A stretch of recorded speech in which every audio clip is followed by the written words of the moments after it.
The South African Police Service has firmly refuted circulating reports on social media alleging a high-stakes police raid at the home of the late former South African Airways chairperson Dudu Myeni.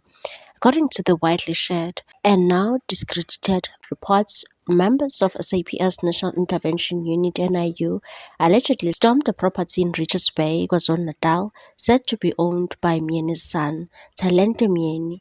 The reports further claimed that 18 million rand in cash was discovered hidden in a safe during the supposed operation. However, SAPS National Spokesperson Brigadier Glenda Mathe categorically dismissed the claims, labeling them as false and misleading, and said the SAPS warns against the spread of fake news about an SAPS NIU raid in which 18 million rand was found in a safe at a house in Richards Bay, KwaZulu-Natal. The SAPS calls for responsible social media reporting and urges users to verify information before sharing it.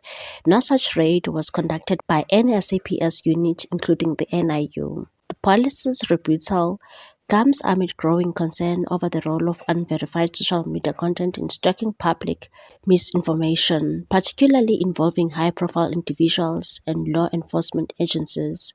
Dudu Myeni, a controversial figure in South Africa's public sector, passed away in June 2024. She was best known for her tenure as chairperson of South African Airways and her close ties to former President Jacob Zuma.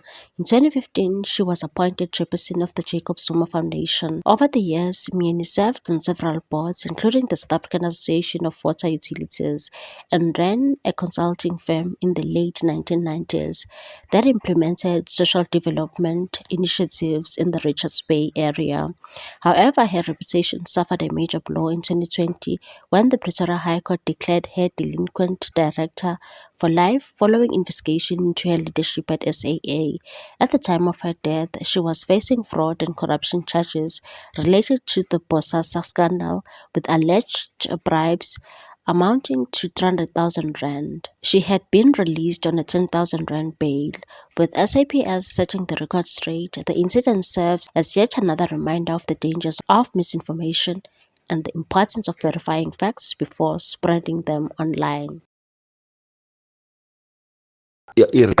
Kodwa imali esishwe lapha masiyiseyife lapha amaphoyisa uthi mabesha amaphoyisa athi ila ko 17-18 million uThalente useboshiwe uthi uphume nawo amaphoyisa NIU ahamba nawo uThalente umfana kaDudu. Okokuqala nje iy'moto lezi ezilaphana ezigcwele egarage oma Rolls Royce, ama Phantom nama Bugatti no Lamborghini abalaphayana. Umbuzo khona ukuthi at the age of 30 That's a take on this one, people. Thanks for watching. Please subscribe for more news.